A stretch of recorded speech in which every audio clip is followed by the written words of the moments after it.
پیچھے ایک ایسی اقلیت کام کر رہی ہے جو مسلمانوں کا خاصہ ہے۔ تو جناب بات یہ ہے کہ وہ جو بات کہی ہے بابا چین نے، وہ بڑی یعنی کہ اسی فکری نہج پر اگر ہم سوچتے ہوئے آگے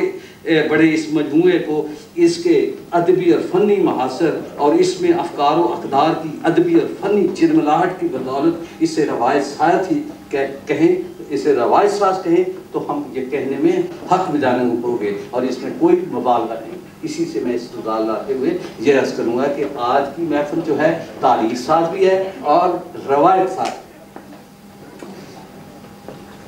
حسن اتفاق دیکھیے کہ اس تازہ مجموعے پر اظہار خیال کی دعوت پر میں نے سوچا کہ کیوں نہ وہ مضمون نکال کر پڑھوں جو باسط کاظمی کے حضرات میں ڈاکٹر صاحب کسی بھی وقت جب آپ چاہیں بخدا مجھے روک دیں، کیونکہ دیوانے کو کیا پتا، کوئی دیوانہ کسی بات کا پابند نہیں، ایک دیوانے سے پابندی ہے اوقات کی ضد، کوئی دیوانہ کسی بات کا پابند نہیں۔ اگر آپ خوش ہوتے چلے جا رہے ہیں اور کوئی نقطہ آپ کے ذہن میں بیٹھ رہا ہے، میں خوش ہوں پھر میں بھی کھڑا ہوں، اور جہاں کہیں آپ محسوس کریں تو پھر کہہ دیجئے، کیونکہ یہ گھر کی بات ہے، گھر میں رہے تو اچھا۔ تو حضرات بات یہ ہے کہ وہ میں نے سوچا یہ جو لفظ استعمال ہو رہے ہیں آپ کی توجہ کے لیے، میں نے 12 برس پہلے کی بات کی تھی اور میں جان بوجھ کر آپ کو اس طرف لا رہا ہوں کہ میں نے سوچا کہ آج میں وہ مضمون نکالوں۔ اب جب مضمون نکالا تو مجھے میری زندگی کا ہر فرق ہی منتشر ہے، تو اس میں یہ ہوا کہ مجھے 4-5 صفحے مل گئے۔ ایک صفحہ جو تھا وہ تو ان کے مضمون سے تعلق رکھتا تھا اور وہ آخری صفحہ تھا، وہ اس لیے تھا کہ اس پر میں نے لکھا ہوا تھا 15 اکتوبر 1997 تقریب رونمائی کے موقع پر پڑھا گیا۔ باقی جتنے صفحات تھے وہ موج خیال کے سے منتخب اشعار پر مشتمل تھے۔ 4 صفحات، آپ یقین کیجئے، مجھے کوئی اس میں وہ نہیں ہے، یہ حقیقت ہے۔ کاش میں اپنے ساتھ لایا ہوتا تو میں ان کو تو ضرور دکھا دیتا کہ دیکھیے حضرت یہ آپ کا کارنامہ ہے۔ تو بہرحال میں وہ دیکھ رہا تھا تو اس میں میں نے 4 سطریں جو ہیں منتخب کی ہیں۔ وہ اس زمانے میں نے جو ان کے بارے میں جو تاثر اپنا دیا تھا وہ یہ تھا کہ موج خیال کے فکری اور فنی رویے سے ایک توازن کا پتہ چلتا ہے جس نے اسے شدت احساس یا شدت جذبات کی شاعری نہیں بننے دیے۔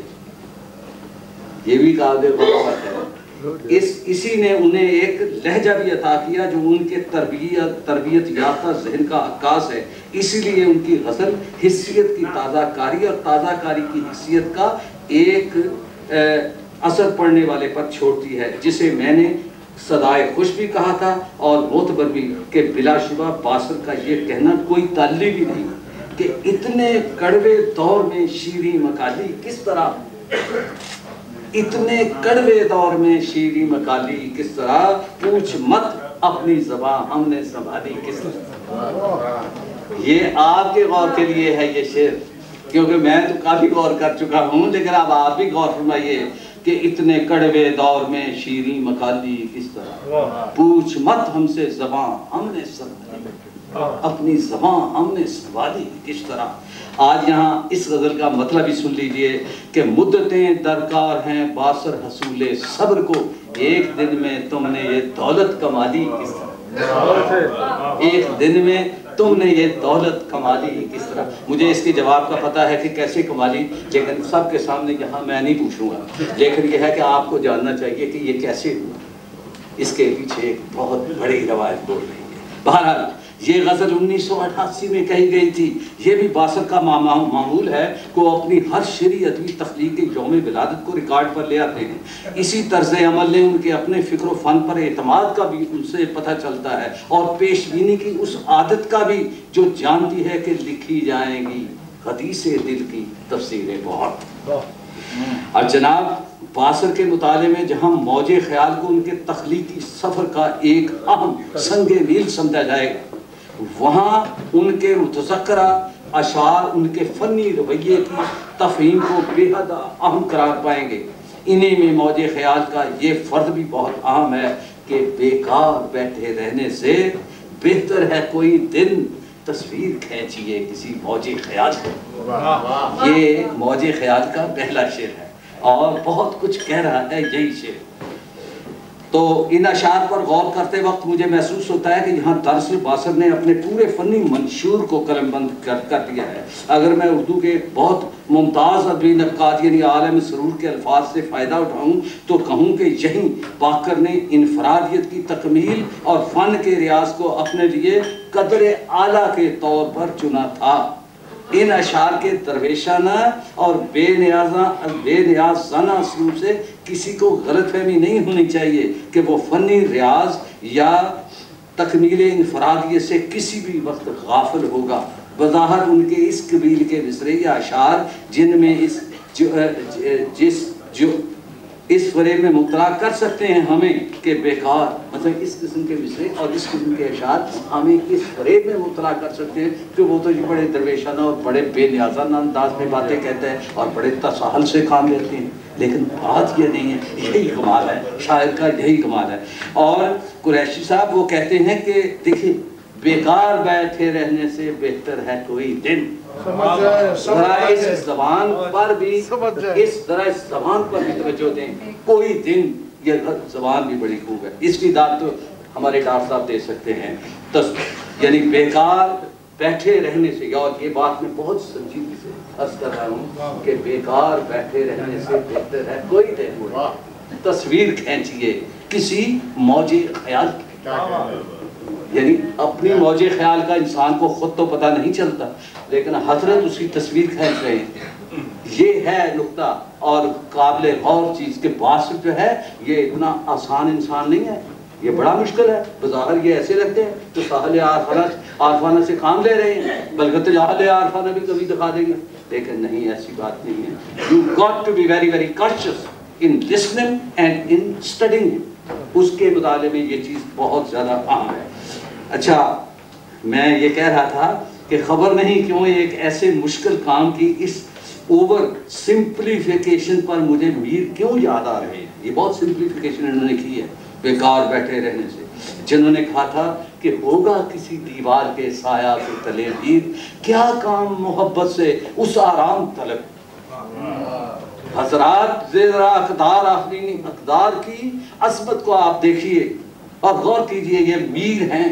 کہتے ہیں کیا کام محبت سے اس آرام طلب،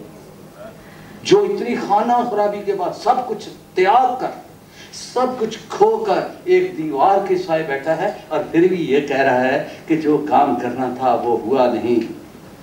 اور کہہ رہا ہے کہ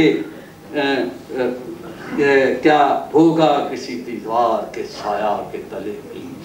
کیا کام محبت سے اس آرام طلب۔ میر سے باصر کا بھی ایک گہرا تعلق ہے اور اس کی کئی وجوہات ہیں بھارت، جیسے کہ داش صاحب نے فرمایا تھا، انہوں نے ان کی کتابیں، انصاری صاحب نے فرمایا تھا، انہوں نے کئی کتابیں مرتب کی ہیں نا، جو وہ ہے انتخاب باصر صاحب کے ناصر صاحب کے انتخابات جو ہیں ان کے، یعنی کہ یہ بڑی چیز ہوتی ہے کہ شعروں کا انتخاب جو ہے وہ بہت انسان کو مرتبہ کا تعین بھی کرتا ہے۔ تو جناب والا حضرات، ایک لحاظ سے باصر کے لیے ہی میں یہی مصرع